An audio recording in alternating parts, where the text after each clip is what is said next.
অঙ্গীকার পুরা করার জন্য ডাকেন। অঙ্গীকার অঙ্গীকার পুরা করার জন্য ডাকেন। কেননা কিয়ামতের দিন, হায় হায়, আমি তো বলি, জানি না বুঝবেন কি বুঝবেন না, আমি বলি এই উম্মতকে দুনিয়াতে পাঠানেরই কথা ছিল না। কি অনেক কিছু মিলাইলে দেখা যায় আমাদেরকে পাঠানেরই মনে হয় কথা ছিল না। নাহলে এত ছোট জীবন দিবেন কেন? 60-70 বৎসর, কত কাউকে তো হাজারও দিলেন, ঠিক না? আমাদেরকে 60-70 বৎসর দিয়ে কেন পাঠাইলেন? আবার 60-70 বৎসর দেওয়ার পরেও 2 পর্বে আমাদের জীবনটাকে আল্লাহ কমায় দিছেন, লেস করে দিছেন, বাদ দিয়া দিছেন। প্রথম 15 বৎসর হিসাবে আসবে না, যতক্ষণ পর্যন্ত বালেগ না হয়, কলম তার বিরুদ্ধে যায় না, পক্ষে চলতে পারে, বিরুদ্ধে চলবে না, রুফিয়াল কালাম। এইখানে 15 বৎসর বাদ। তারপরে যেটা থাইকা যায় 60 আর 70-এর ভিতর থেকে, যতক্ষণ আমরা ঘুমাই 4-6 ঘন্টা আর 8 ঘন্টা, এটাও কলম উঠানো থাকে, আমাদের বিরুদ্ধে যায় না, এটাও মাপ, এটাও। তাইলে আর থাকলো কি? কোরআন আমাকে বুঝায় এত অল্প সময়ের জন্য কেন পাঠাইলেন। তাহলে কোরআনের ভিতরে ডুব দিলে মনে হয় বুঝে আসে। আল্লাহ মনে করেন যে কেন পাঠাইলাম, কিয়ামতের দিন তোমাদেরকে আমার পক্ষে সাক্ষী হিসাবে আমার পাশে দাঁড় করাবো। শুহাদা আলান নাস, কিয়ামতের দিন এই উম্মত আল্লাহর পাশে সাক্ষী হিসাবে দাঁড় করাবে আল্লাহ। সমস্ত উম্মতের উপরে আমাদেরকে সাক্ষী হিসাবে দাঁড় করাবে আল্লাহর পাশে। ইনশাআল্লাহ এই উম্মত কিয়ামতের মাঠে দাঁড়াবে না, এই উম্মত স্টেজে দাঁড়াবে। স্টেজে আল্লাহর পাশে স্টেজ লাগানো হবে, ওই স্টেজে এই উম্মত দাঁড়াবে। কেননা আসামি আর সাক্ষী এক জায়গায় দাঁড়ায় নাকি? দুইজনের মান একটা, দুইজনের মান ভিন্ন, ঠিক না? আমরা পাশে, না কোরআন বলতেছে শুহাদা আলান নাস ওয়া ইয়াকুনুর রাসূলু শাহীদান আলাইকুম ওয়া তাকুনু শুহাদা আলান নাস। আমরা সাক্ষী। আল্লাহ বলে কম সময় দিয়া কেন পাঠাইলাম জানো? কিয়ামতের দিন কেউ প্রশ্ন করতে পারে যে এরা যে সাক্ষী হিসাবে দাঁড়াইলো, এরা তো দুনিয়াই দেখে নেয়, তাইলে আবার সাক্ষী হবে তো হবে কি কইরা? ওই দিন যেন আমি বলতে পারি এদের পা উঠায়া দেখো, এরা এখনো দুনিয়ার মাটি লাগানো আছে, যদিও কম সময়ের জন্য। মনে হয় আমাদেরকে দুনিয়া পালানোর জন্য আল্লাহ পাঠাইছেন। অনেক সময় বলে না, আরে আপনার টাইম নাই, তাতে কি আসে যায়, আমার বাড়িটা পাড়ায় চলে যায়। আল্লাহ মনে হয় এই জন্য পাঠাইছেন যেন আমরা দুনিয়াটা পাড়ায় চলে যাই। অল্প সময় দিয়ে আল্লাহ পাঠাইছেন, বেশি সময় আমাদেরকে দেন নাই, শুধু নবীজির কারণে। এই জন্যই তো আমি বলি, জানি না ওলামা একমত হবে কি হবে না। এই উম্মত দুনিয়ায় আসারই ছিল না। এই উম্মতকে আল্লাহ বাছাই কইরা, প্রথম তো এই উম্মতকে 3 বার আল্লাহ কুদরতি হাত লাগাইছেন এই উম্মতের উপরে। জন্ম লগ্নে একবার খলাকতু বিয়াদিহিয়া, দ্বিতীয়বার কুদরতি হাত লাগাইছেন হুয়াজতাবাকুম, বাছাই লগ্নে দ্বিতীয়বার আমাদেরকে আল্লাহ বাছাই করছেন। বাছাই সমগ্র মানব জাতির ভিতর থেকে আমাকে উঠাইতে উঠাইতে কত কুঠি উঠানের পরে মনে হয় আমি আল্লাহর কুদরতি হাতে আসছি, আর আল্লাহ বলছে যা তোকে উম্মতে মুহাম্মদী বানাই। বাছাই পড়বে তৃতীয় আল্লাহর কুদরতি হাত লাগছে আমাদের উপরে। আল্লাহ আমাদের উপরে চিহ্ন লাগায় দিয়েছেন। চিহ্ন, চিহ্ন বোঝেন, যেন কিয়ামতের দিন হারায় না যায়। আল্লাহ সাহাবা জিজ্ঞাসা করছে, ইয়া রাসূলুল্লাহ, সমগ্র মানব গোষ্ঠী উঠবে, আপনি আমাদেরকে খুঁজে পাবেন কি কইরা? তা আল্লাহ রাসূল হাসতেছিল আর বলতেছিল, চিহ্ন লাগানো আছে, চিহ্ন। কই সেই চিহ্ন আবার কি? কই গুররাম মুআজ্জিলিনা মিন আসারিস সুজুদ, তোমাদের নামাজের জায়গা উজুর জায়গার থেকে নূর ফুটা বাহির হবে, আর কারো বাহির হবে না। আমি নূর দেইকা চিহ্ন, তোমরা আমার, আমি ডাইকা ডাইকা কাছে নি। চিহ্ন লাগায় দিয়েছেন কুদরতি হাত দিয়ে, স্টিকার লাগায় দিয়েছেন কুদরতি হাত দিয়ে। স্টিকার চিনেন? কোম্পানির লেবেল আছে, এই যে লেবেল লাগায় দিছে কোম্পানি। আল্লাহ আমাদের উপরে লেবেল লাগায় দিয়েছেন কুদরতি হাত দিয়া। কুনতুম খায়রা উম্মাহ, এটা লেবেল, এটা স্টিকার, লেবেল লাগায় দিয়েছেন তোমরা খায়রে উম্মাহ। আফসোস কোত্থেকে যেমনি আমি হারায় কত দূর চলে গেছি। প্রথম স্বাধীনতা দিছেন আল্লাহ শিক্ষাগত, দ্বিতীয় স্বাধীনতা দিছেন আল্লাহ পেশাগত, তৃতীয় স্বাধীনতা আল্লাহ দিছেন মত আদর্শগত। স্বাধীনতা যদি না দিতেন সব আল্লাহর, আর আপনি টক শোতে বসে বলবেন আল্লাহর বিরুদ্ধে, আর আপনি চিৎকার দিয়ে বলবেন গড ইজ নাথিং। হ্যাঁ, অস্তিত্ব কে দিছে? বাক স্বাধীনতা, যেটা মত আদর্শের স্বাধীনতা দিছে আল্লাহ, এই জন্য কিচ্ছু বলেন, শুধু অপেক্ষা করেন অপেক্ষা।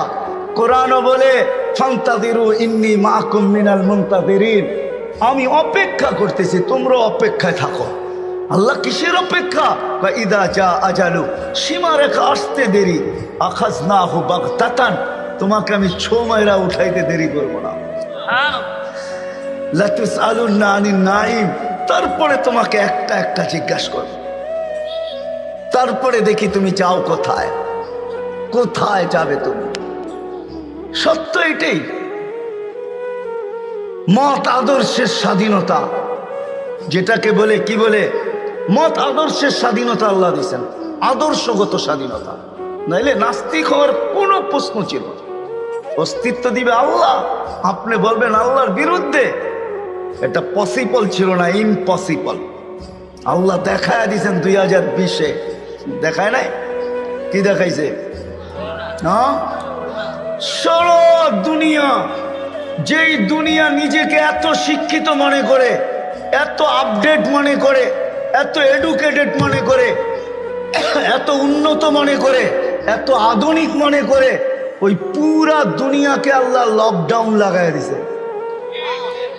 আপনি বলেন আপনাকে মাস্ক পড়ায় নাই, আল্লাহ দুনিয়ারে মাস্ক পড়ায় দিছে, দুনিয়াকে। আপনাকে আমাকে পড়ায় নাই, দুনিয়াকে মাস্ক পড়ায় দিছে। আল্লাহ বলে আমি আল্লাহ, ইচ্ছা করলে যা খুশি তা করতে পারি। কি এখনো বহুত মানুষ মাস্ক পড়া করে, ঠিক না? হ্যাঁ, পড়ে না? কি কি ভয়ে পড়ে? করোনা এখনো আছে, ঠিক না? আপনারা বলবেন আমরা তো কুমিল্লার মানুষ, 2020-ও পড়ি না, ঠিক না? না পড়তে পারেন, কেননা টেলিভিশনে এত বড় বড় দেখছেন, আর ভাবছেন নাকের ছিদ্র তো এত বড় না, এটা যাবে তো যাবে কোন দিক দিয়া, ঠিক না? এখন যদি প্রশ্ন উঠায় মুখ দিয়া যাবে, কয় সারাদিনই তো পান খাই, বিড়ি খাই, সিগারেট খাই, এটা সেটা খাইতে থাকি, মুখ দিয়া যাবে তো যাবে কোন দিক দিয়া, ঠিক না? হ্যাঁ, এই জন্য নাও পড়তে পারেন। আল্লাহ মত আদর্শের স্বাধীনতা দিছেন। চতুর্থ স্বাধীনতা দিছেন সোসাইটিগত, সমর্থ থাকলে দুনিয়ার যেই কোথাও বাস করতে পারে। আমি চিনি কুমিল্লার অনেক মানুষ যারা আমেরিকাতে বাস করে, আমি চিনি অনেককে কুমিল্লার যারা অস্ট্রেলিয়া বাস করে, যারা ক্যানাডায় বাস করে, আমি চিনি ইউরোপে বাস করে, চিনি আমি অনেককে চিনি, আমাকেও চিনি। সমর্থ আছে, দুনিয়ার যে কোথাও বাস করতে পারে। আর পঞ্চম স্বাধীনতা, এই ছোট জীবনটা, যেমন স্কুলে খেলার সময় একটা পর্ব হয়, যেমন খুশি তেমন সাজো। আল্লাহ বলে এই ছোট জীবনটায় তুমি যেমন খুশি তেমন সাজতে পারো, তোমাকে কিচ্ছু বলবো না। স্বাধীনতা দিনা, নাইলে কোনোদিন সম্ভব ছিল না। তো কথা ওইখান থেকেই বাহির হয়ে গেছে। যতক্ষণ পর্যন্ত আল্লাহ আল্লাহ রসুলের কাছে আকর্ষণের পাত্র না হব, আর আকর্ষণের পাত্র হব আমলের দ্বারা। কিসের দ্বারা? আর আমল জীবনে আসবে দ্বীনি কথা যত বেশি একাগ্র চিত্তে শুনবো, মনোযোগ সহকারে শুনবো, আর দিলে কাঁদবে, তখনই আমল আসবে। আর আমলের দ্বারা আমি আকর্ষণের পাত্র হব। তখন বংশ কি আল্লাহ দেখবেন না। কুমিল্লার মানুষ, কথা শেষ দিকে চলে আসছি, আমি 6 বার আমি বেলালের বাড়ি দেখছি, 6 বার রাদিয়াল্লাহু তাআলা আনহু।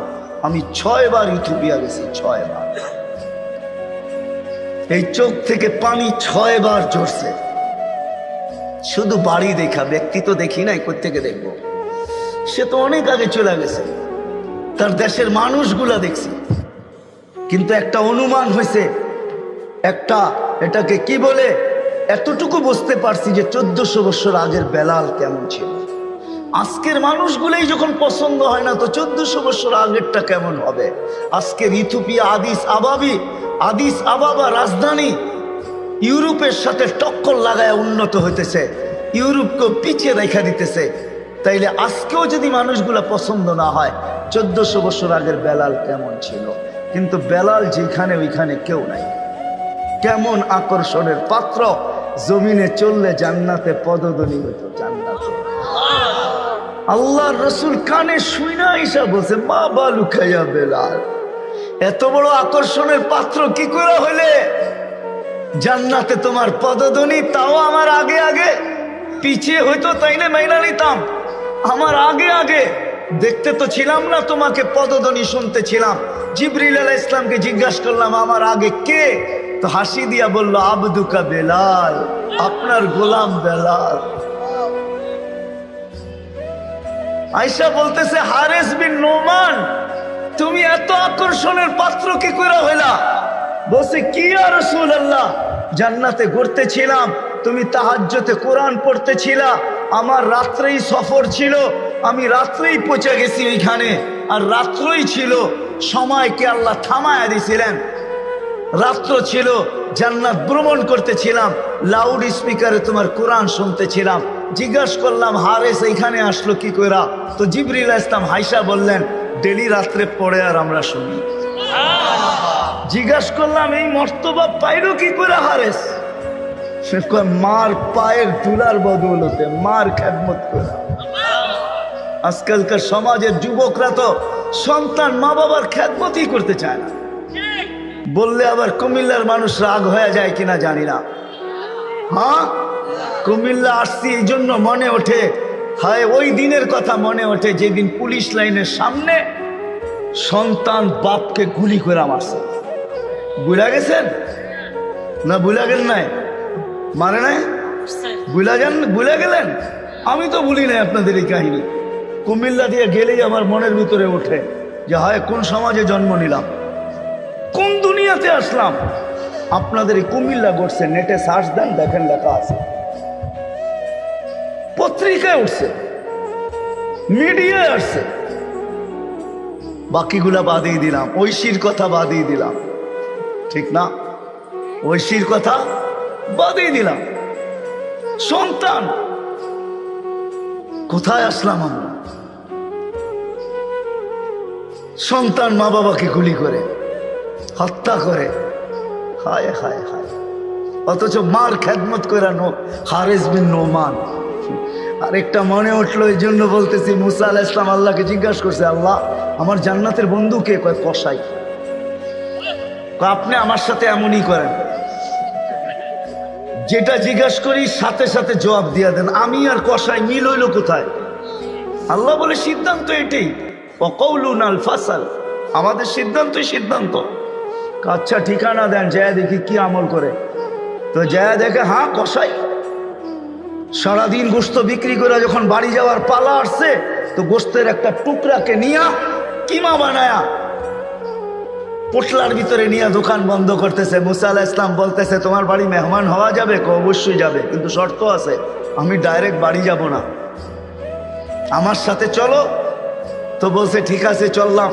যায় ঢুকছে এক ঝুপড়ির ভিতরে, খুব পরিপাটি সুন্দর, কিচেনে যায় ঢুকা রুটি বানাইছে, তরকারি পাক করছে, রুটিকে চুবাইছে তরকারির ভিতরে, তারপরে এক খুনখুনে বৃদ্ধাকে বুকে টেক লাগায় বসাইছে, পিঠ লাগায় বসাইছে, পিঠ বুকের সাথে লাগায় বসায় নেওয়ালা বানায় বানায় খাওয়াইতেছিল।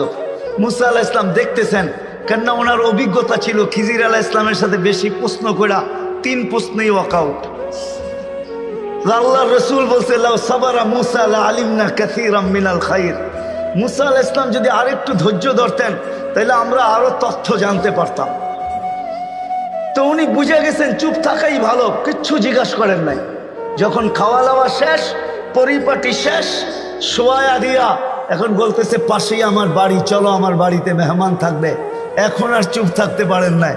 তো বলতেছে, শোনো এই বৃদ্ধা কে? আমার মা। সকালে যখন যাই তো পরিপাটি করে